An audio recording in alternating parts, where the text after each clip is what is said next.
아서, 이건 이례적이네요. 미스터 데이비스의 차분하고 절제된 목소리가 대답했다. 이 시간에 전화하는 일은 없으셨는데 괜찮으세요? 증거가 쌓여갈수록 아서는 강렬하고 압도적인 고립감을 느꼈다. 그는 수많은 고문과 충성스러운 동맹군을 거느리는 데 익숙한 사람이었지만 이 싸움, 진실을 향한 이 깊이 개인적인 탐구는 그 혼자서 감당해야 했다. 그는 가장 친한 친구들에게도 털어놓을 수 없었다. 이사벨라는 엘리노어의 가장 친한 친구였고 그들의 사교계에서 사랑받는 인물이었다. 그의 의심이 조금이라도 새어나간다면 불신에 부딪힐 것이고 어쩌면 슬픔 때문에 정신을 놓았다는 비난을 받을 수도 있었다. 엄격하고 전통적인 그의 아버지조차 항상 겉모습과 안정의 중요성을 강조했다. 아서가 절박한 취약함의 순간에 릴리의 입양과 관련하여 복잡한 문제를 암시했을 때 그의 아버지는 그저 손을 흔들며 일축했다. 쓸데없는 소리 마라. 아서, 엘리노어는 그 아이를 사랑했다. 근거 없는 불안감에 신경 쓰지 말고 내 사업에 집중해. 이러한 일축은 아서의 고독감을 더욱 심화시켰고 그가 자신과 미스터 데이비스의 변함없는 충성심 외에는 누구에게도 의지할 수 없음을 확인시켜 주었다. 그는 콜롬비아 고산지대에서 온쓰고 진한 커피를 마셨고 핸더슨은 깔끔하게 접혀진 채 읽히지 않은 그날의 신문들을 그의 접시 옆에 놓았다. 헤드라인들은 세계 시장의 변화, 정치적 격변, 그리고 아서 자신이 은밀히 영향을 미쳤던 자선 사업들에 대해 소리쳤다. 그는 그것들을 거의 읽으려 하지 않았다. 바깥 세상의 소란과 혼돈은 그의 저택이라는 황금빛 울타리 안에서는 멀고 거의 무관하게 느껴졌다. 30년간의 끊임없는 노력과 날카로운 판단으로 벽돌 하나하나를 쌓아 올린 그의 제국은 그에게 비할 데 없는 사치를 안겨주었지만 인간적인 따뜻하고 혼란스러운 연결점은 그에게서 빼앗아갔다. 사랑하는 아내 엘리노어는 5년 전 세상을 떠났고 그녀가 남긴 공허함은 그의 막대한 재산으로도 채울 수 없었다. 가정부 클라라는 계속해서 미묘한 관찰을 이어갔다. 그녀는 아서의 눈가에 새로 생긴 피곤한 주름, 초인종 소리에 움찔거리는 그의 모습, 이사벨라의 예고 없는 방문을 두려워하는 것을 알아차렸다. 그녀는 그가 반복해서 개인 훼손을 확인하는 것을 보았고 그녀의 직감은 그가 분명히 고통을 유발하는 소식을 기다리고 있다고 말했다. 그녀는 구체적인 내용을 알지 못했지만 아서가 엄청난 압박감에 시달리고 있다는 것을 느꼈고 이사벨라에 대한 그녀의 조용한 회의감은 고용주, 그리고 더 중요하게는 릴리에 대한 주의 깊은 걱정으로 변모했다. 그녀는 릴리와 더 많은 시간을 보내기 시작했고 그녀를 위로했으며 릴리가 가끔 묻는 자신이 알지 못하는 가족에 대한 순진한 질문들, 즉 그녀의 미묘한 기분 변화를 알아차렸다. 클라라는 캐묻지 않았지만 그녀의 예리한 마음으로 단편적인 단서들을 조합하며 들었다. 도시를 내려다보는 푸른 언덕 위에 자리 잡은 저택은 성공의 기념비이자 고독의 요새였다.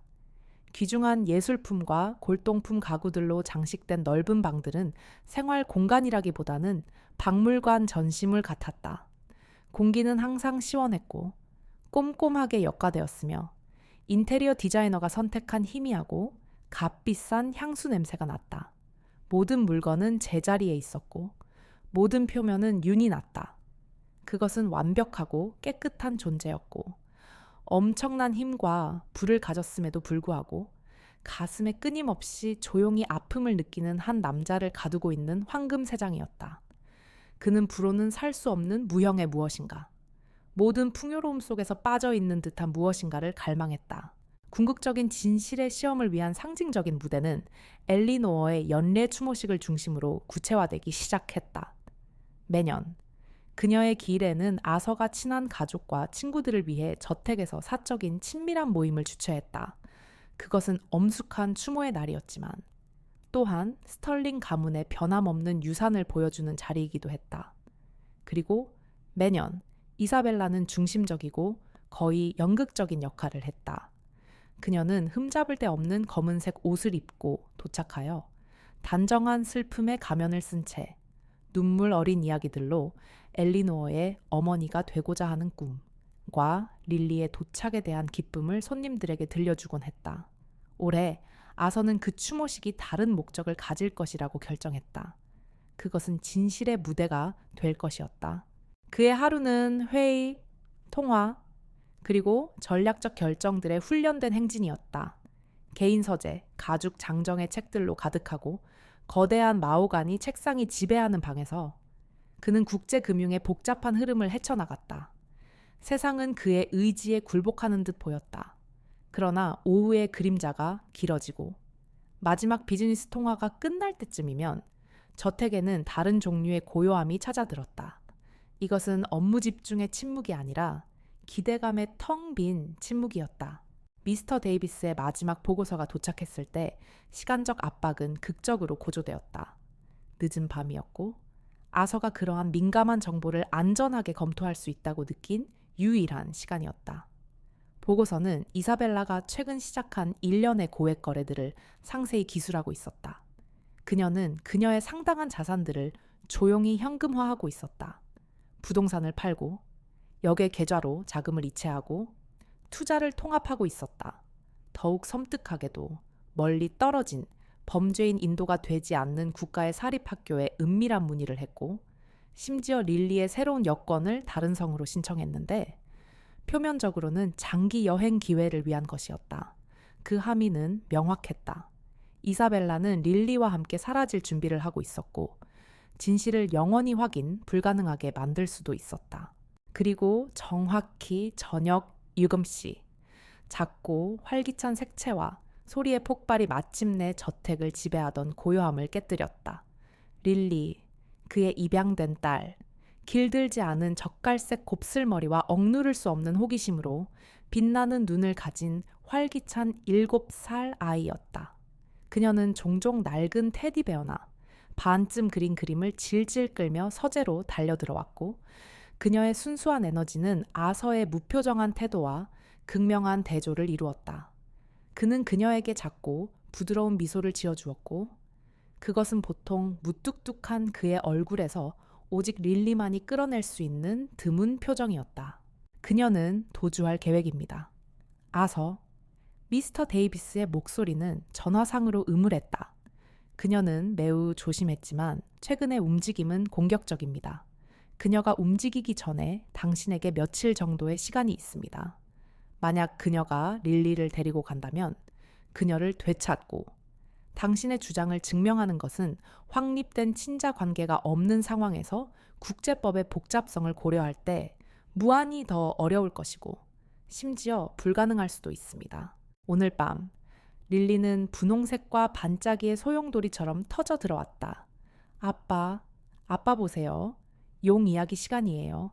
그녀는 기쁨의 종소리처럼 외쳤다. 아서의 비서인 엄격한 엘브라이트 부인은 지난 10분 동안 그의 보안 회선으로 계속 전화하여 아시아 시장의 긴급한 위기를 상세히 보고하고 있었다. 전화기에 빨간 불빛이 끈질기게 깜박였다. 그는 그것을 흘끗 본 다음 릴리의 기대에 찬 얼굴, 환상적인 여러 머리, 용 그림을 움켜쥔 그녀의 작은 손을 보았다. 아서는 얼음장 같은 공포를 느꼈다. 그는 사실을 밝히는 데에만 초점을 맞춘 거의 초연한 강도로 체계적으로 일하고 있었다. 그러나 이제 추상적인 진실 추구는 섬뜩할 정도로 개인적인 것이 되었다. 릴리. 그의 릴리는 거짓말 때문만이 아니라 노골적인 유괴로 인해 위험에 처해 있었다. 그녀를 잃을지도 모른다는 생각. 그녀가 알 수 없는 미래 속으로 사라질지도 모른다는 생각은 그가 알지 못했던 절박한 긴급성을 불러일으켰다. 그는 달력을 보았다. 엘리노어의 추모식은 사흘 뒤였다. 그것은 완벽하고 어쩌면 유일한 기회였다. 지금이었다. 시험이 시작되었고 아서는 그의 황금빛 벽들 사이에서 홀로 서서 그의 삶을 규정했던 아름답고 가슴 아픈 거짓말을 찢어내야 한다는 것을 알았다. 이제 더 이상 의심으로 떨리지 않는 그의 손은 이번에는 굳건한 결심으로 다시 전화를 향해 뻗었다. 그는 손을 뻗어 능숙한 손가락으로 깜박이는 불빛을 잠재웠다. 용 이야기는 나의 작은 반딧불이. 그는 목소리를 부드럽게 하며 말했다. 항상 우선이에요. 릴리는 기쁨의 비명을 지르며 그의 책상 옆에 있는 커다란 가죽 안락의자에 기어 올라갔고 이미 그들이 가장 좋아하는 큰 그림 동화책을 펼치고 있었다. 아서는 그녀 옆 의자에 앉아 안경을 조정했다. 그는 단순히 이야기를 읽는 것이 아니었다. 그는 연기했다. 그는 각 등장인물의 목소리를 조절했고 용처럼 으르렁거리고 공주처럼 속삭였으며 릴리의 눈이 경이로움에 커질 때 그의 눈은 거의 어린아이 같은 즐거움으로 반짝였다. 엘브라이트 부인의 전화는 기다릴 수 있었다. 아시아 시장은 기다릴 수 있었다. 릴리와의 이 시간, 순수하고 꾸밈 없는 기쁨으로 가득 찬 이 소중하고 더 덮는 순간이 그의 진정한 부였다. 엘리노어의 추모식 날. 아서 스털링의 마음속 혼란을 반영하듯 차갑고 회색빛으로 밝아왔다. 평소에는 흠잡을 데 없는 질서의 상징이었던 스털링 저택은 이상하고 초조한 에너지로 웅웅거리는 듯했다. 오전 중반부터 손님들이 도착하기 시작했고 그들의 나지막한 목소리와 엄숙한 복장은 이미 무거운 분위기에 무게를 더했다. 몇 주 전 릴리의 즐거운 생일 파티가 열렸던 그랜드 볼룸은 이제 조용한 추모 공간으로 변모했다. 엘리노어가 가장 좋아했던 하얀 백합이 모든 표면을 장식했고 그 섬세한 향기는 밀랍과 오래된 부의 미묘한 향기와 뒤섞였다. 나중에 용이 물리쳐지고 공주가 구출된 후 릴리는 그에게 수치로 더러워진 큰 종이를 가져왔다. 아빠, 아빠, 제 미술 숙제예요. 가족을 그려야 하는데 엄마 눈을 제대로 그릴 수가 없어요. 그의 작고한 아내 엘리노어는 숙련된 아마추어 화가였고 아기였을 때의 릴리 스케치조차 릴리의 침실에 걸려 있었다.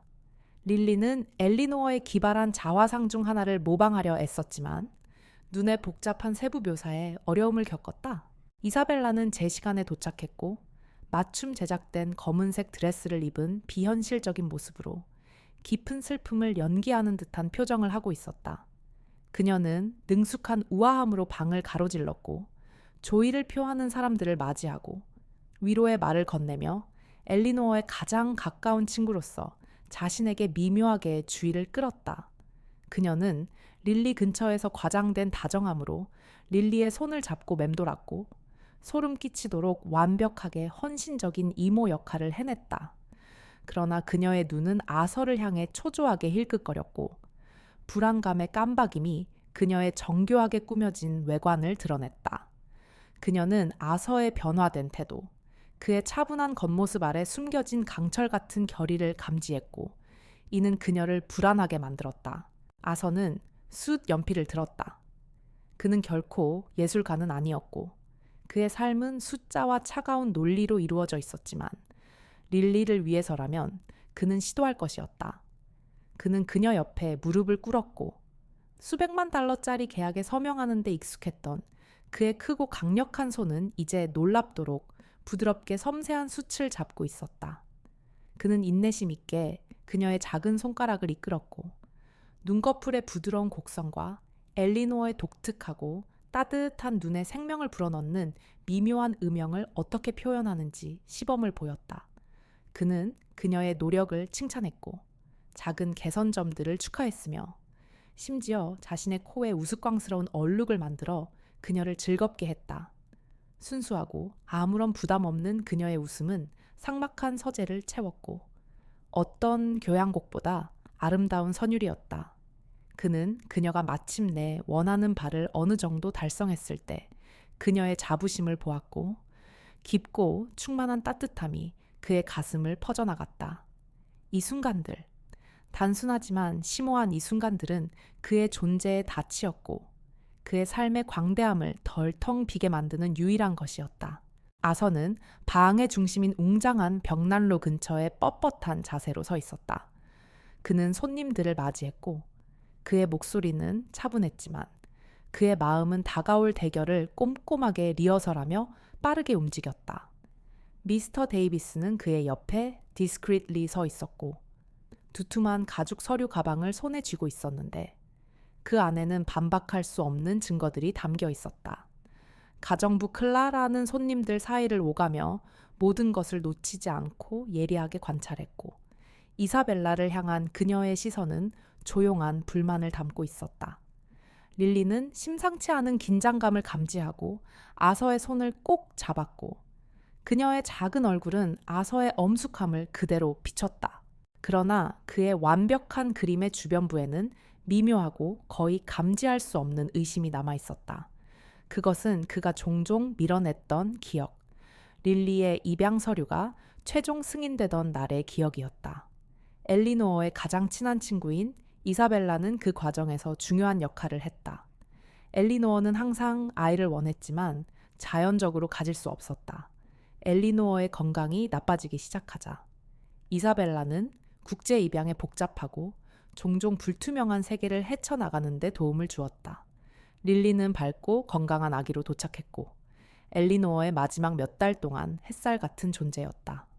아서는 말로 다 표현할 수 없을 만큼 감사했다. 가족 구성원들과 친한 친구들이 번갈아 가며 추모사를 낭독하기 시작하자 이사벨라가 중앙 무대에 섰다. 그녀의 목소리는 미묘하게 떨렸고, 엘리노어의 불굴의 정신과 릴리를 통해 기적적으로 이루어진 어머니가 되고자 하는 꿈에 대해 이야기했다.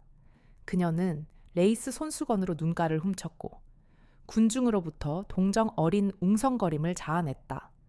그녀의 연기는 완벽했고 기만의 걸작이었다. 아서는 그녀를 바라보았고, 그의 입안에는 쓴맛이 돌았으며 그의 차분한 겉모습 아래에서는 차가운 분노가 끓어올랐다. 그는 클로이의 속삭였던 말들, 이사벨라의 무심한 거짓말, 그리고 자신의 맹목적인 신뢰를 기억했다. 그러나 그는 특정 순간을 기억했다. 그들은 변호사 사무실에 있었고, 미스터 데이비스는 최종 서류들을 검토하고 있었다.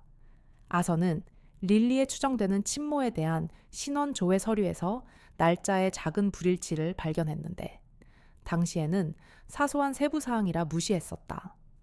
그는 이사벨라를 흘끗 보았는데, 그녀는 평소에는 침착했지만 그녀의 눈에서 스쳐 지나가는 거의 감지할 수 없는 망설임, 이상하고 초조한 깜빡임을 보았고, 그녀는 재빨리 자세를 고쳐잡고 안심시키는 미소를 지었다. 그는 그것을 입양 과정의 스트레스나 엘리노어의 건강 악화에 대한 그녀 자신의 슬픔 탓으로 돌렸었다. 아무것도 아니라고 그는 자신에게 말했다. 빛의 장난이었다. 이사벨라가 연설을 마치자 방에는 숨막히는 침묵이 흘렀다. 이제 아서가 연설할 차례였다. 그는 연단으로 걸어갔고, 그의 발걸음은 의도적이었으며 그의 시선은 모여있는 얼굴들을 훑었고, 이사벨라에게는 잠시 동안 머물렀는데 그녀는 그에게 달콤한 미소를 지어주었다. 그는 심호흡을 했고 그의 목소리는 평소와 달리 힘있게 울려 퍼졌다. 아서 스털링의 대저택을 감도는 침묵은 평화롭지 않았다. 그것은 텅 비고 울려 퍼지는 공허함, 고요함보다는 부재를 역력히 말해주는 소리 그 자체였다. 매일 아침 여명의 첫 햇살이 웅장한 현관의 대리석 바닥에 입맞춤할 때면 아서의 발걸음은 두꺼운 동양식 양탄자에 의해 가려진 채 넓은 계단을 내려왔다. 그의 집사 핸더슨은 그림자처럼 눈에 띄지 않는 존재로 이미 그의 아침 식사를 준비해 두었다. 완벽하게 스크램블된 달걀, 바삭한 베이컨, 갓 짜낸 오렌지 주스, 그리고 엄선된 이국적인 과일들이 모두 세심하게 배열되어 있었다. 그러나 20명을 앉힐 수 있도록 설계된 거대한 식탁에는 단 한 개의 식기가 놓여 있을 뿐이었다. 식기가 고급 도자기에 부딪히는 소리는 그 광활한 공간에서 더욱 증폭되는 듯했고, 그의 고독을 냉정하게 상기시켰다. 오늘 엘리노어를 추모하기 위해 와주신 여러분께 감사드립니다. 아서는 차분하고 분명한 목소리로 시작했다.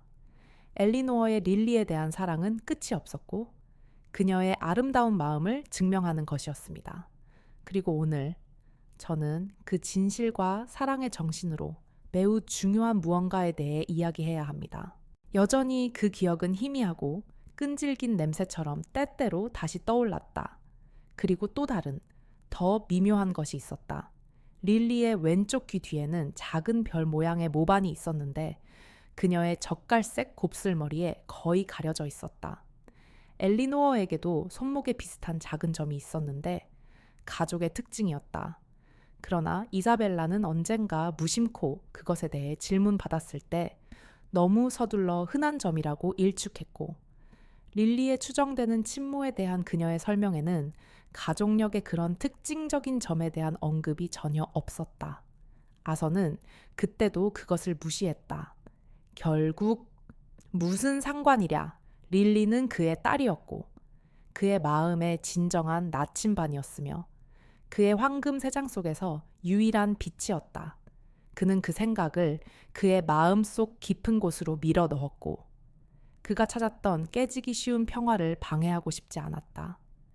그 생각은 그의 마음속에서 불안한 속삭임이었고 그의 신중하게 짜여진 삶의 교향곡에서 불협화음이었다. 그는 그것을 무시하고 겉보기에 완벽한 가족의 황금빛 색조를 만끽하기로 선택했다. 방 안에는 불안감이 파동처럼 퍼져나갔다. 이사벨라의 미소는 흔들렸다. 그녀의 눈은 커졌고 연기된 슬픔을 대신하여 공황이 스쳐 지나갔다.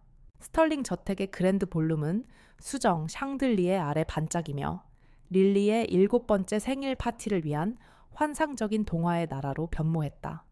분홍색과 황금색 풍선들이 믿을 수 없을 만큼 높은 천장으로 떠올랐고 과자로 가득 찬 테이블은 부드러운 불빛 아래 반짝였으며 한쪽 구석에서는 작은 회전 목마가 천천히 돌고 있었고 색칠된 말들이 윤이 났다.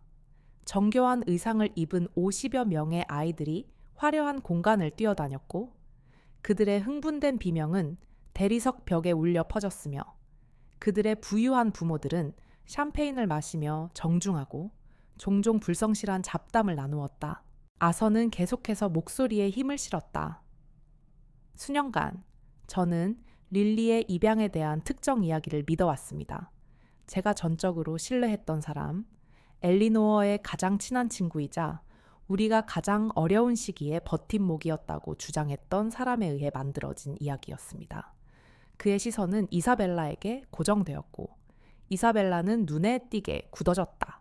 아서는 사람들을 해치고 움직였다. 그는 상냥한 주인이었지만 사회적 안무를 날카롭게 의식하고 있었다. 그는 정중한 미소를 지었고 악수를 했으며 요트 여행과 주식시장 변동에 대한 대화 조각들을 들었다. 그러나 그의 시선은 언제나 릴리를 향했다.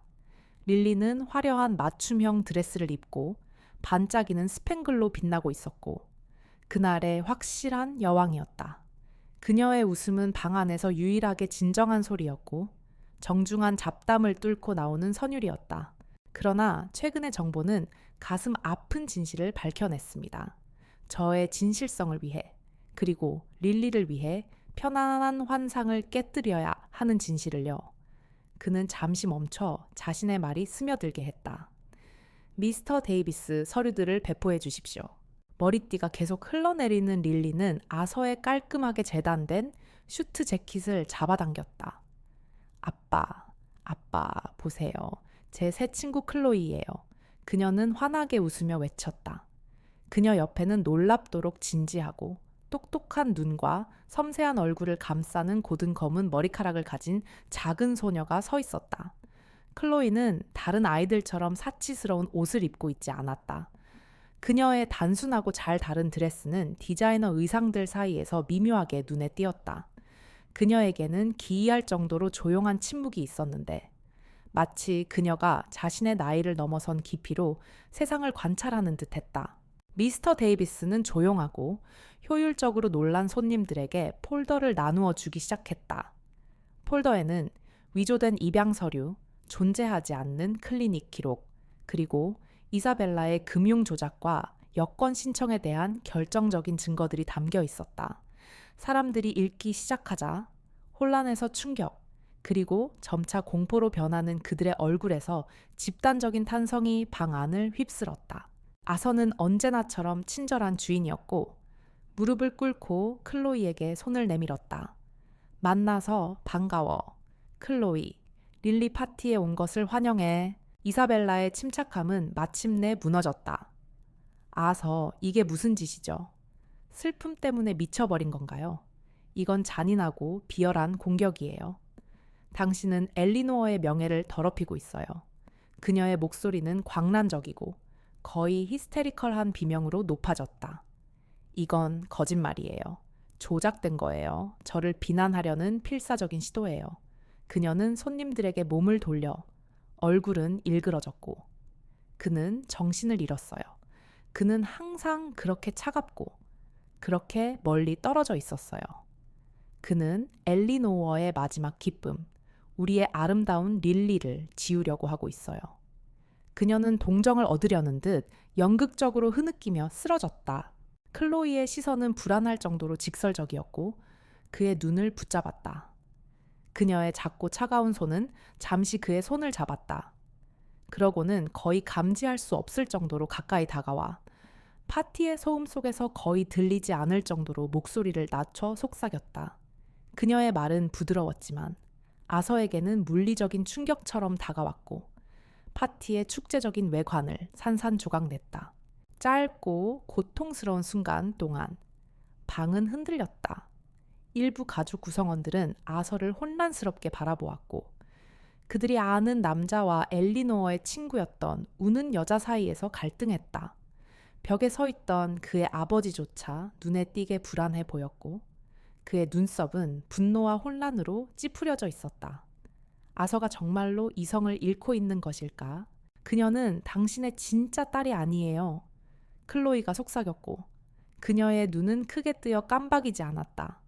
그녀의 말은 그들 사이의 공기 중에 머물렀고 파티의 따뜻하고 반짝이는 혼돈 속에 차갑고 날카로운 얼음 조각처럼 박혔다. 그러나 아서는 흔들리지 않았다. 그는 이것을 예상했었다. 조용히 해, 이사벨라. 그는 채찍처럼 그녀의 흐느낌을 끊는 목소리로 명령했다. 언제나 그렇듯이 당신의 오늘 연기는 칭찬할 만합니다. 그러나 사실은 당신의 눈물과는 달리 거짓말을 하지 않습니다. 그는 미스터 데이비스에게 고개를 끄덕였다. 미스터 데이비스, 마지막 증거를 주십시오. 아서의 심장이 철렁했다. 날카롭고 즉각적인 불신이 그를 덮쳤다. 복잡한 금융 데이터를 처리하는 데 익숙했던 그의 마음은 이 단순하고 터무니없는 진술을 이해하려고 애썼다. 이 아이는 무슨 뜻을 말하는 거지? 그것은 어리석은 장난, 어린아이의 오해일 뿐이었다. 그는 본능적으로 움츠러들었고 방어적인 분노가 그의 뺨에 솟아올랐다. 클로이, 그는 목소리를 조이며 정중함을 유지하려 애썼다. 네가 착각한 것 같구나. 릴리는 내 딸이 확실해. 미스터 데이비스는 커다란 액자 사진 한 장을 내밀었다. 그것은 흐릿했지만 부인할 수 없이 선명한 감시 이미지였다. 이사벨라가 릴리의 추정되는 출생국이 아닌 도시 외곽의 은밀한 장소에서 비밀리에 만나는 모습이 담겨 있었다. 그녀 맞은편에는 젊은 여성이 앉아 있었고 그녀의 얼굴은 선명하게 보였으며 작은 아기를 안고 있었다. 그리고 사진의 한쪽 구석에는 아기의 귀 뒤에 독특한 별 모양의 모반이 선명하게 보였다. 사진 아래에는 한 줄의 글이 적혀 있었다. DNA 분석 결과 이 아기는 생물학적으로 릴리 스털링으로 확인됨. 이사벨라 벤스와의 유전적 연관성 없음.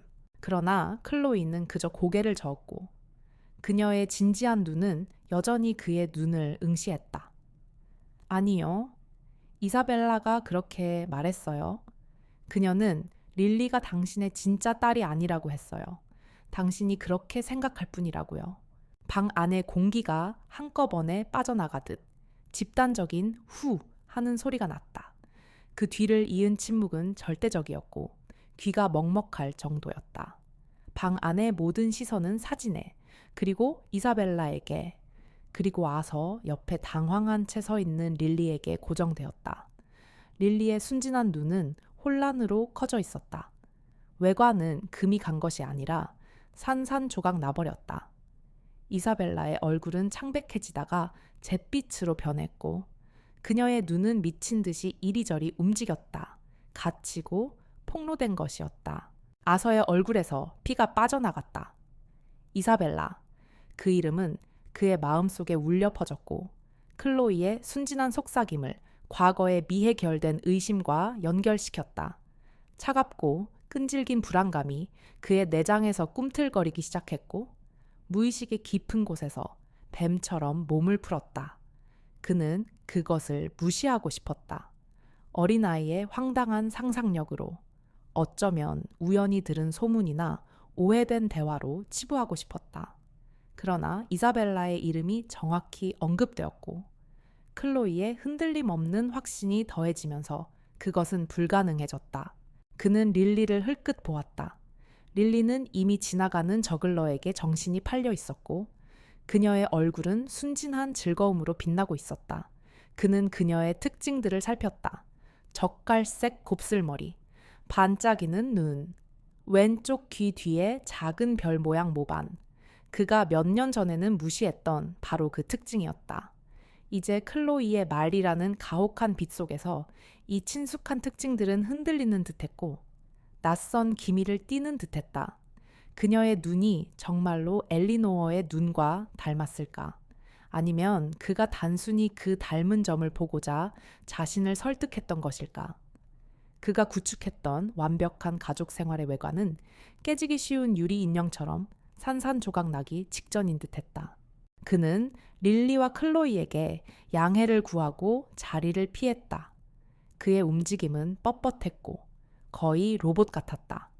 음악, 웃음, 파티 손님들의 잡담, 이 모든 것은 그의 귀에 들리는 격렬한 심장 소리에 묻혀 희미한 굉음으로 변했다. 그녀는 당신의 진짜 딸이 아니에요. 라는 속삭임이 그의 마음속에서 울려 퍼졌고 교양학보다 크게, 자신의 생각보다 크게 울렸다. 그것은 환영받지 못하는 손님이었고 그의 삶의 가장 깊은 기반에 스며드는 교활한 독이었다. 이사벨라는 옆 의자에 주저앉았고 슬픔이 아닌 완전한 패배의 목소리가 터져나왔다. 그녀의 정교하게 구축된 세계는 붕괴되었다. 이제 그녀의 배신의 깊이를 완전히 이해한 손님들의 얼굴은 변했다. 충격은 분노로 그리고 명백한 혐오감으로 바뀌었다. 믿을 수 없어. 어떻게 그럴 수가? 불쌍한 아이라는 속삭임이 공기를 채웠다. 점점 더 커지는 공포 속에서 모든 것을 지켜보던 아서의 아버지는 천천히 아서에게 다가갔고 그의 엄격한 얼굴은 새로운 이해로 부드러워졌다. 그는 아서의 어깨에 손을 얹었고 그것은 그의 이전의 일축에 대한 조용한 지지와 깊은 후회의 몸짓이었다. 아서는 그의 개인 서재로 물러났다. 릴리와 수많은 다정한 순간들을 함께했던 바로 그 방은 이제 차가운 불확실성으로 얼룩진 듯했다. 그는 가죽 안락의제 몸을 파묻었고 그의 마음은 격렬하게 움직였다. 그는 자신에게 터무니없는 일이라고 말했다. 아이들은 그냥 말할 뿐이다. 클로이는 그저 어린아이일 뿐이다. 이사벨라, 엘리노어의 가장 친한 친구, 그녀의 비밀을 공유하는 사람, 그의 깊은 슬픔의 시기에 그를 도왔던 여자, 그녀는 이렇게 배신할 리가 없었다. 그것은 상상할 수 없는 일이었다. 가정부 클라라는 뒤쪽에 서 있었고 입술은 굳게 다물려 있었으며 그녀의 눈에는 엄숙한 정당화가 담겨 있었다. 그녀는 의심했었고 지켜봤었고 이제 진실은 명확하게 드러났다. 그녀는 아서에게 작고 거의 감지할 수 없는 고개를 끄덕였고 그의 용기에 대한 조용한 인정이었다. 방 안의 집단적인 변화는 부인할 수 없었다. 냉담한 백만장자 아서는 고통스러운 진실에 직면했고 그렇게 함으로써 자신의 진정한 힘을 찾았다. 그의 소중한 딸 릴리는 혼란스러웠지만 안전했고 처음으로 진정으로 이해받았다. 진실은 아무리 가슴 아프더라도 그들을 자유롭게 했고 기만의 설계자 이사벨라는 마침내 폭로되었다. 그러나 차갑고 끈질긴 불안감은 계속되었다. 입양 서류의 미묘한 불일치, 이사벨라의 눈에 스쳐 지나간 망설임, 릴리의 모반에 대해 이야기할 때의 유난스러운 서두름, 이 모든 작고 무시되었던 기억의 조각들이 이제는 무섭고 일관된 그림으로 합쳐졌다. 그는 뼈저리게 확신했다. 그는 이것을 무시할 수 없었다.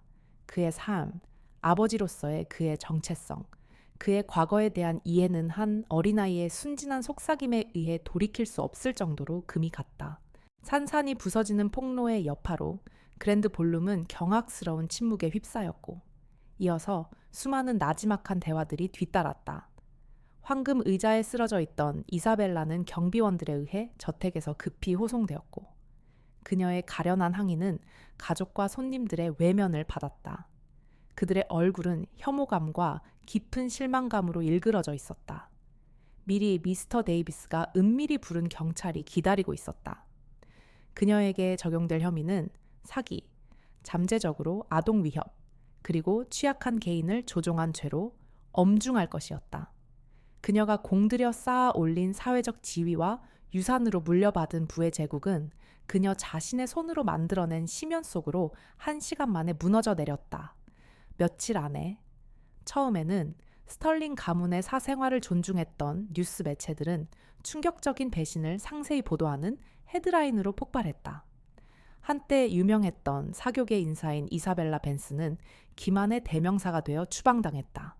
그녀의 자산은 동결되었고 그녀의 인맥은 단절되었으며 그녀가 그토록 세심하게 가꿔왔던 호화로운 삶은 그녀 자신이 만들어낸 심연 속으로 사라졌다. 몰락은 완전했고 수년간의 계산된 조작에 대한 적절한 결과였다. 돌아갈 길은 없었다. 완벽한 외관은 산산조각 났다. 그는 진실을 알아야만 했다. 아무리 고통스럽고 아무리 결과가 어떻든 상관없이 그는 보안 전화선으로 손을 뻗었다. 그의 손은 약간 떨렸다. 그는 미스터 데이비스가 필요했다. 그는 답이 필요했다. 그의 세상은 방금 뒤집혔고 폭풍 전의 고요함은 단 하나의 파괴적인 속삭임으로 끝이 났다. 이사벨라가 끌려가는 동안 보통 그의 금융 포트폴리오만큼이나 감정을 통제하던 아서의 아버지가 앞으로 나섰다. 그의 눈은 평소에는 날카롭고 비판적이었지만 이제는 드문 취약함으로 부드러워져 있었다. 아서, 그는 감격하여 목이 메인 목소리로 시작했다. 미안하다.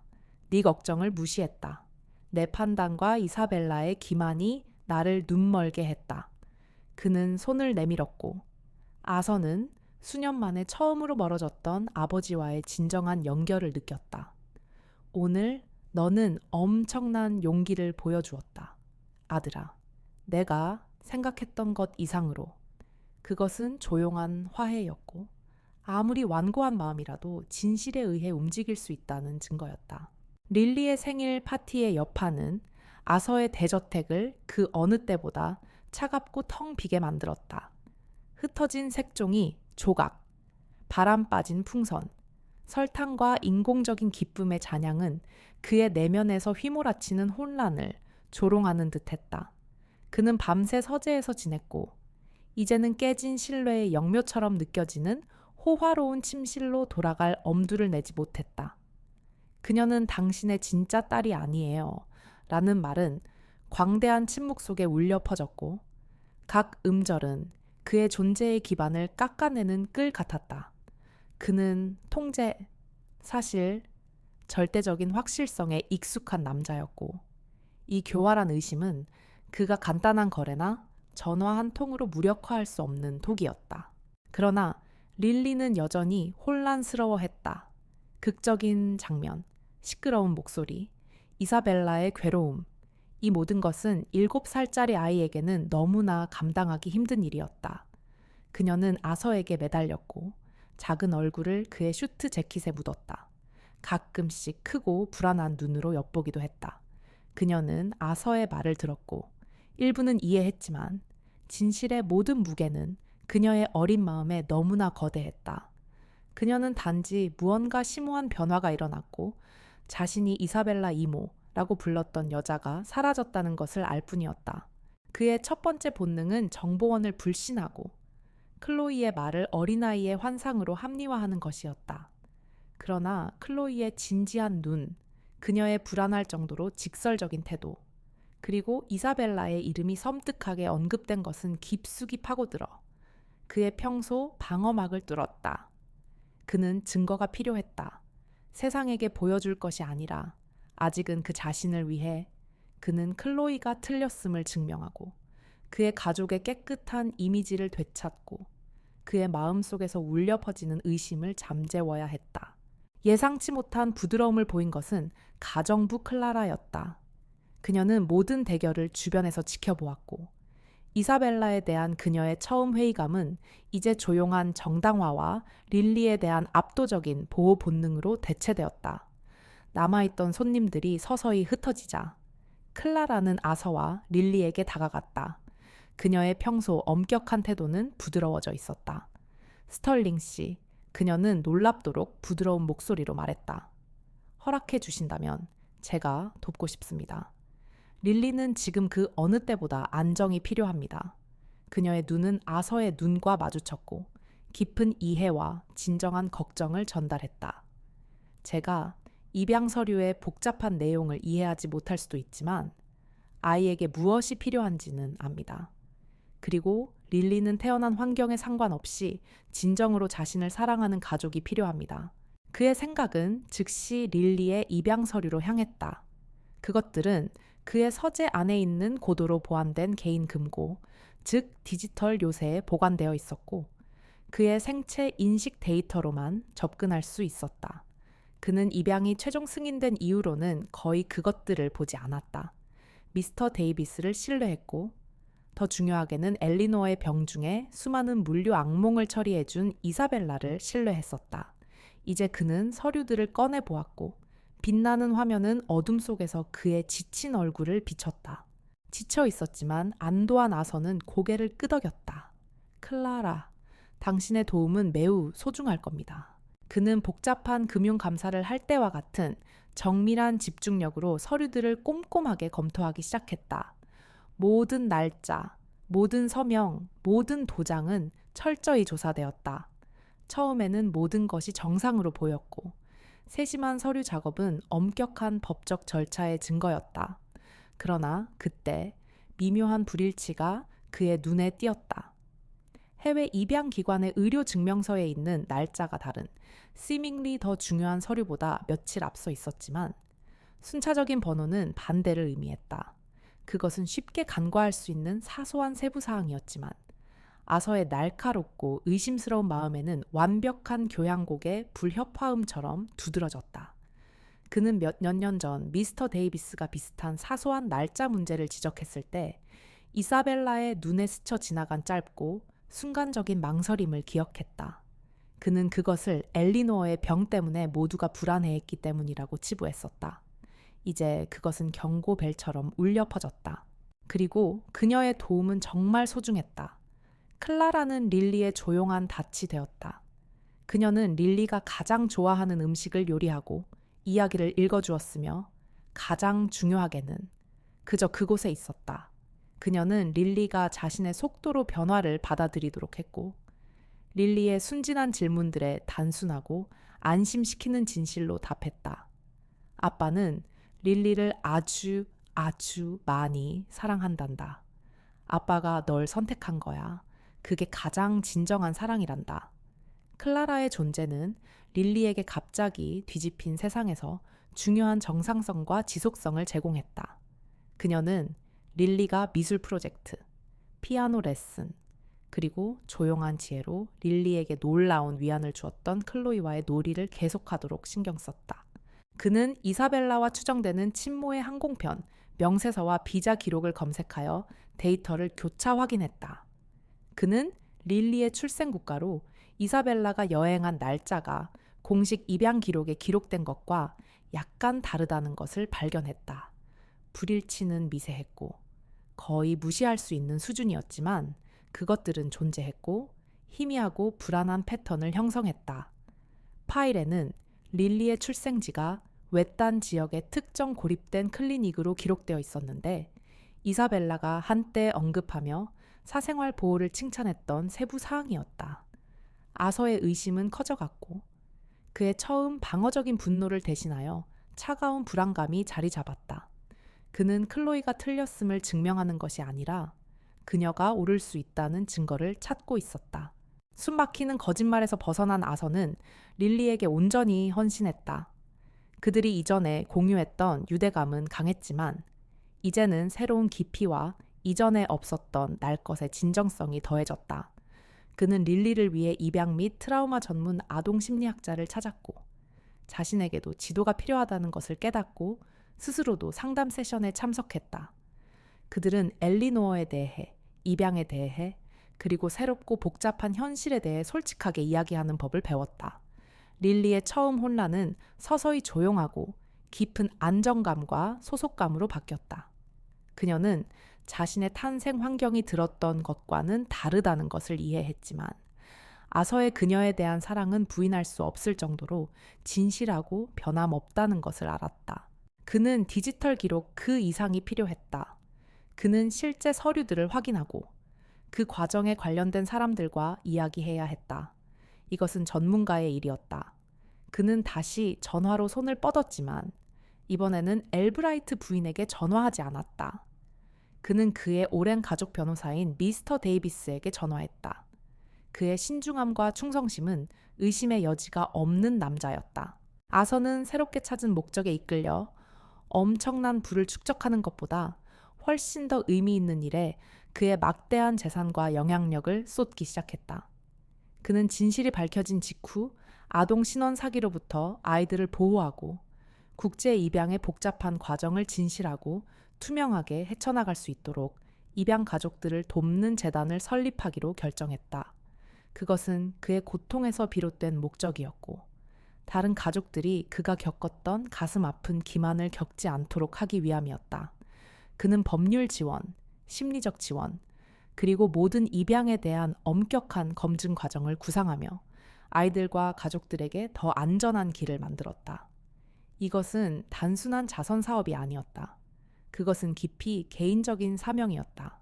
이 여자, 아서는 조용한 분노로 울려 퍼지는 목소리로 말했다. 사진 속 젊은 여인을 가리키며 릴리의 생물학적 어머니입니다. 익명의 외국 여인이 아니라 엘리노어가 자선 단체를 통해 조용히 후원했던 고군분투하는 지역 예술가였습니다. 이사벨라는 이 아이를 가로채어 엘리노어와 제가 아이를 가질 수 없었고 아이를 절실히 원한다고 그녀의 어머니를 설득하여 익명 입양을 위해 거에게 돈을 제안했으며 그리고 나서 이 모든 국제 입양 이야기를 위조하여 진실을 숨기고 제 생각에는 엘리노어의 죽음 이후 우리 가족과 재정 내에서 자신의 위치를 공고히 하려 한 것입니다. 그러고는 이사벨라에게 직접 몸을 돌려 얼음처럼 차가운 목소리로 말했다. 릴리는 엘리노어의 생물학적 딸이 아닙니다. 그리고 그녀는 확실히 당신의 딸도 아닙니다. 이사벨라, 그녀는 당신이 착취한 취약한 여성의 아이이며 당신이 슬픔에 잠긴 남편과 병든 친구를 조종하기 위해 당신의 것이라고 주장한 아이입니다. 어느 조용한 저녁 추모식으로부터 몇 주 후, 아서는 서재에서 미스터 데이비스와 함께 앉아 있었다. 두꺼운 커튼은 닫혀 있었고 유일한 빛은 벽난로에 흔들리는 불꽃에서 나왔다. 릴리는 위층에서 평화롭게 잠들어 있었다. 힘든 여정이었어요. 아서, 미스터 데이비스는 브랜디 잔을 흔들며 말했다. 고통스러웠죠? 의심할 여지 없이. 하지만 당신은 진실하게 맞섰습니다. 그렇게 함으로써 당신은 릴리의 미래를 확보했고 어쩌면 어떤 금융 제국보다 더 위대한 유산을 창조했습니다. 아서는 그의 말을 신중하게 골랐고 그를 괴롭히는 순수한 공황을 드러내고 싶지 않았다. 미스터 데이비스, 당신의 최대한의 재량권이 필요합니다. 릴리의 입양에 관한 일입니다. 서류에 특정 세부 사항을 다시 검토하고 싶습니다. 일부 불일치가 있습니다. 그는 그가 발견한 불일치들을 설명했고 그의 목소리는 낮고 통제되어 있었다. 아서는 그의 책상 위에 놓인 릴리의 액자 사진을 바라보았다. 그녀의 환한 미소가 방을 채웠다. 진실은 무서웠습니다. 미스터 데이비스, 그는 낮은 목소리로 고백했다. 제가 알던 모든 것을 무너뜨렸습니다. 하지만 그것은 또한 더 강하고 더 실제적인 무언가를 구축했습니다. 이제 릴리와 제가 가진 연결은 진실합니다. 거짓말로 오염되지 않았습니다. 그는 잠시 멈추고 부드럽게 미소 지었다. 그리고 저는 감사합니다. 클로이의 속삭임에, 당신의 변함없는 지지에, 클라라의 조용한 강인함에 감사드립니다. 심지어 고통에도 감사합니다. 왜냐하면 그것이 저를 이곳으로 이끌었기 때문입니다. 그의 목소리에는 명백한 안도감이 있었다. 그는 새로운 평온을 찾았고 그의 호화로운 환경을 초월하는 평화, 진실과 무조건적인 사랑이라는 반석 위에 세워진 평화를 찾았다. 한때 기만으로 흐려졌던 지평선은 이제 열려 있었고 진정한 연결과 심오한 목적의 미래를 약속하고 있었다. 꼼꼼한 법률 질서를 중요시하는 미스터 데이비스는 잠시 멈췄다. 불일치라고요. 그럴 리가 없습니다. 저희 법률 사무소는 국제 입양에 있어서 흠잡을 데 없는 기록을 가지고 있습니다. 모든 세부 사항은 2번 확인됩니다. 확실하십니까? 그러나 그가 말하는 동안에도 아서는 그의 목소리에서 불안감의 떨림을 감지했다. 미스터 데이비스는 무엇보다 진실을 중요하게 생각하는 변호사였다. 5년 후 한때 황금세장이었던 스털링 저택은 이제 웃음소리와 진정으로 살아있는 삶의 따뜻한 웅성거림으로 가득 찬 활기찬 집으로 변모했다. 그랜드 볼룸은 더 이상 공식적인 모임이나 엄숙한 추모식을 위한 공간이 아니라 종종 어린이 미술 수업과 지역사회 자선 행사를 주최하는 공동체의 활기찬 중심지가 되었다. 한때 복도를 가득 채웠던 침묵은 이제 릴리의 즐거운 발소리와 이전에 고립되었던 모습의 마지막 흔적을 벗어던진 아서의 조용하고 만족스러운 존재감으로 대체되었다. 미스터 데이비스, 실제 파일을 가져와 주십시오. 모든 단일 문서요. 그리고 원래 과정에 관련된 모든 사람 외국 기관, 현지 당국, 가능하다면 의료진까지도 에게 디스크릿리 연락해 주십시오. 모든 세부 사항에 대한 절대적인 확인이 필요합니다. 아서의 목소리는 단호해졌고 그의 요청의 긴급성을 드러냈다. 그리고 절대적인 침묵. 절대 아무도 이 사실을 알아서는 안 됩니다. 특히 이사벨라는요.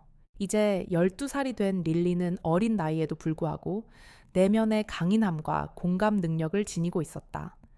그녀의 젓갈색 곱슬머리는 더 길어졌고 그녀의 눈은 여전히 호기심으로 반짝였지만 깊이 심오한 통찰력과 복잡한 진실을 우아하게 헤쳐나가는 지혜 또한 담고 있었다. 아서와의 유대감은 흔들림 없었고 폭로의 도가니에서 형성되어 수년간의 열린 소통과 무조건적인 사랑으로 단련되었다. 그녀는 자신의 이야기를 수치심이나 혼란의 원인이 아니라 사랑과 정직의 지속적인 힘에 대한 증거로 받아들였다. 개인 및 아서와의 상담 치료는 그녀가 독특한 시작을 자신의 정체성에 통합하는 데 도움을 주어 그녀를 강인하고 공감적인 사람으로 만들었다. 미스터 데이비스는 아서의 어조에서 심각성을 감지하고 동의했다. 알겠습니다. 아서, 즉시 시작하겠습니다. 섬세한 처리가 필요할 것입니다. 아서 스털링은 여전히 산업의 거물이자 사업계의 거장이었지만 더 이상 그의 엄청난 재산만으로 정의되지 않았다.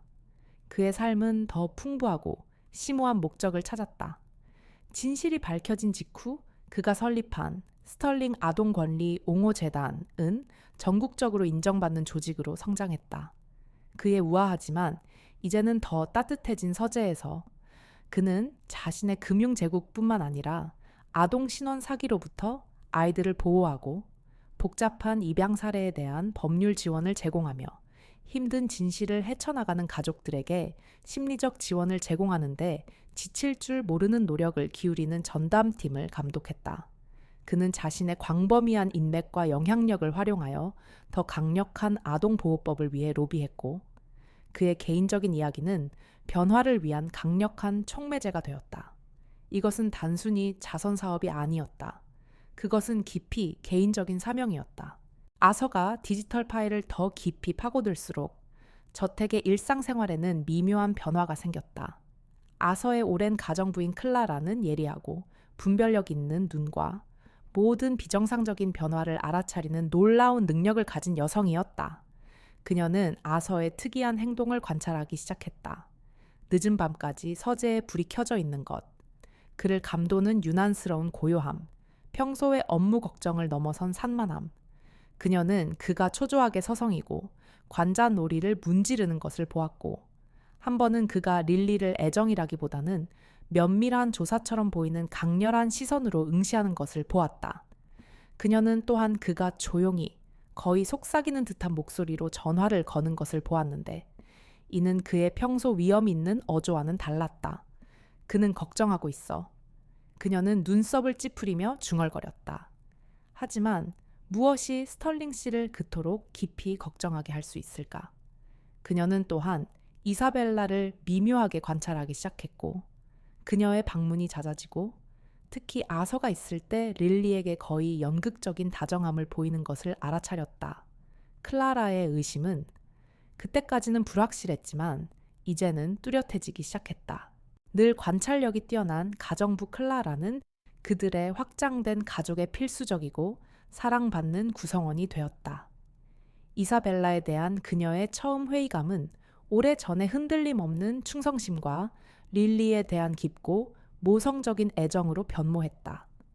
그녀는 가정의 일상적인 운영을 감독하여 릴리에게 양육적이고 안정적인 환경을 보장했으며, 종종 재단에서 자원봉사자로 일하며 아웃리치 프로그램을 조직하고 지역사회 행사를 조율하는 데 도움을 주었다.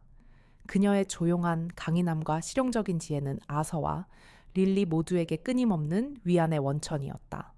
그녀는 엘리노어에 대한 이야기들을 자주 릴리에게 들려주었지만, 이사벨라의 가식적인 슬픔과는 달리 진정한 애정을 담아 이야기했고, 릴리가 태어난 환경이 베일에 쌓여 있었을 때에도 그녀를 둘러싼 사랑을 이해하도록 도왔다. 한편 이사벨라는 이를 눈치채지 못하지 않았다. 그녀는 사회적 역학관계에 대한 날카로운 감각을 가지고 있었고, 이는 수년간 인식을 조작하며 단련된 기술이었다. 그녀는 아서의 태도에 미묘한 변화를 감지했다. 그의 평소 무심한 정중함은 날카로움, 즉 그녀가 정확히 파악할 수 없는 차가움을 띠는 듯 했다. 그는 릴리의 어린 시절에 대해 더 많은 질문을 하고 있었는데, 아기 사진이나 어린 시절의 일화에 대한 순진한 질문처럼 보였지만 그의 목소리에는 미묘한 긴장감이 깔려 있었다.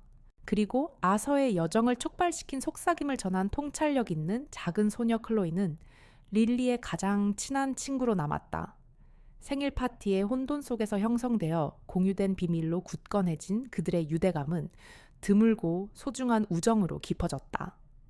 사람들을 통찰하는 타고난 능력을 가진 클로이는 종종 저택을 방문하여 릴리에게 동반자 관계뿐만 아니라 말로는 표현할 수 없는 조용한 공감대를 제공했다. 그녀는 재단의 멘토링 프로그램에 자주 참여했고, 그녀의 조용한 지성은 그들의 토론에서 귀중한 자산이 되었다. 어느 날 오후, 평범한 차를 마시던 중 이사벨라는 릴리의 입양이라는 기적에 대해 장황하게 이야기하기 시작했고, 엘리노의 회복력과 그 과정에서 자신이 보여준 헌신적인 노력을 칭찬했다. 사랑하는 엘리노에게는 정말 힘든 시간이었어요. 그녀는 가식적인 슬픔으로 목소리를 떨며 말했다. 저는 그저 그녀가 어머니가 되고자 하는 꿈을 이루도록 돕고 싶었을 뿐이에요. 릴리는 진정 하늘이 주신 선물이었죠. 그녀는 아서를 흘끗 보았고 그의 얼굴에서 안심을 찾으려는 듯했다. 그러고는 클로이의 학교로 화제를 돌려 클로이가 문제를 일으키는 아이이며 이야기를 꾸며내는 경향이 있다고 미묘하게 암시했다. 아이들은 정말 상상력이 풍부하죠. 아서, 그녀는 억지로 가벼운 어조로 말했다. 이는 아서의 불안의 근원을 미묘하게 불신시키려는 시도였다. 어느 따뜻한 봄날 오후, 스털링 저택의 높은 창문을 통해 햇살이 쏟아져 들어와 공중에 떠다니는 먼지 알갱이들을 비추는 가운데 아서는 그랜드 볼룸의 문간에서 릴리를 바라보았다. 한때 그의 고독한 웅장함의 상징이었던 공간은 이제 어린아이들의 즐거운 제잘거림으로 가득했다. 젓갈색 곱슬머리가 빛을 받는 릴리는 재단 멘토링 프로그램에서 온 작은 아이들에게 인내심 있게 수채화를 섞는 방법을 시범 보이고 있었다. 그녀는 그들에게 색깔과 형태뿐만 아니라 자신들의 감정, 꿈, 그리고 독특한 이야기들을 캔버스에 표현하는 방법을 가르치고 있었다. 그 운명적인 생일날 클로이가 그랬던 것과 비슷한 나이의 한 어린 소년이 종이에 묻은 얼룩 때문에 힘들어하자 릴리는 그 소년 옆에 무릎을 꿇고 부드러운 손으로 소년의 손을 이끌었다. 아서가 한때 그녀를 이끌었듯이. 아서는 그녀를 관찰했고 그의 평소 신중하게 구축된 정상성의 외관은 겨우 유지되고 있었다. 그녀의 자발적인 안심시키는 말, 입양에 대한 구체적인 언급을 피하려는 시도, 그리고 클로이에 대한 은밀한 공격은 모두 명백한 위험 신호였다. 마치 그녀가 그의 마음을 읽고 어떤 새로운 의심이든 미리 무력화하려는 듯했다. 그녀의 행동은 안심시키려 했지만 그의 커져가는 확신을 더욱 굳건히 할 뿐이었다. 이사벨라는 무언가를 숨기고 있었고 그것은 엄청나고 가슴 아픈 일이었다. 완벽한 친구. 자비로운 친구는 자신을 기만의 설계자로 드러내고 있었다. 아서의 결심은 더욱 굳건해졌다. 그는 대가를 치르더라도 진실을 찾아낼 것이다. 아서는 진심으로 눈가에 미소를 지었다. 그는 릴리뿐만 아니라 엘리노어의 친절한 정신과 그가 새로 찾은 목적이 모두 그 단순한 일상적인 순간에 아름답게 얽혀 있는 것을 보았다. 저택, 부, 제국. 그것들은 더 이상 새 장이 아니라 사랑과 진실이 발산될 수 있는 그릇, 즉 발판이었다. 릴리의 귀 뒤에 있는 별 모양, 모바는 이제 잊힌 세부 사항이었다. 그것은 부인할 수 없는 진실과 무관했다. 그녀는 그에게 진정으로 중요한 모든 면에서 그의 딸이었고 그들의 미래는 밝고 햇살 가득한 캔버스처럼 펼쳐져 있었고 새로운 진정한 이야기들이 그려지기를 기다리고 있었다. 클로이의 속삭이는 폭로 이후 몇 주간 아서는 광란적이고 은밀한 활동으로 점철된 흐릿한 시간을 보냈다. 그의 낮 시간은 여전히 금융제국의 요구에 소진되었지만 밤 시간은 이제 진실을 끈질기게 추구하는 데 바쳐졌고 이는 커져가는 불안감과 배신감으로 퓨엘했된 냉혹한 결심이었다. 미스터 데이비스는 약속대로 꼼꼼하게 일했고 그의 국제적인 연락망은 릴리가 태어났다고 추정되는 외딴 국가의 입양 기관과 출생 기록이라는 복잡한 미로 속을 은밀히 파고들었다. 그들이 밝혀낸 정보 하나하나, 확인된 불일치 하나하나는 아서의 삶의 매끄러운 외관에서 제거된 작고 고통스러운 조각이었다. 이 이야기가 당신의 마음을 움직였다면 용기가 운명을 바꿀 수 있고 가장 깊은 어둠 속에서도 빛은 항상 길을 찾는다는 것을 상기시켜 주었다면 댓글을 남겨주세요. 영감이 필요한 사람들과 이 이야기를 공유해 주세요. 좋아요를 누르고 구독하고 알림벨을 눌러 다음 이야기를 놓치지 마세요. 처음에 사소한 불일치들은 명백한 이상 징후로 커져갔다. 미스터 데이비스는 원래 문서에 언급된 해외 입양 기관이 릴리의 출생 주장보다 몇 달 전에 사실상 운영을 중단했음을 발견했다. 그녀가 태어났다고 하는 클리닉은 지정된 날짜 이사벨라의 존재나 릴리의 출생 기록이 없었다. 더욱 섬뜩한 것은 추정되는 친모의 신원이 끈질긴 교차 확인 끝에 허위로 밝혀졌다. 문서에 기재된 여성은 존재하지 않았다. 이 모든 것은 세심하게 구축된 환상, 잔인한 기망흑이었다. 아서의 마음은 각 폭로마다 아팠다. 배신감 때문만이 아니라 릴리의 진짜 신원에 대한 영향, 거짓말 위에 세워진 삶에 대한 생각 때문이었다.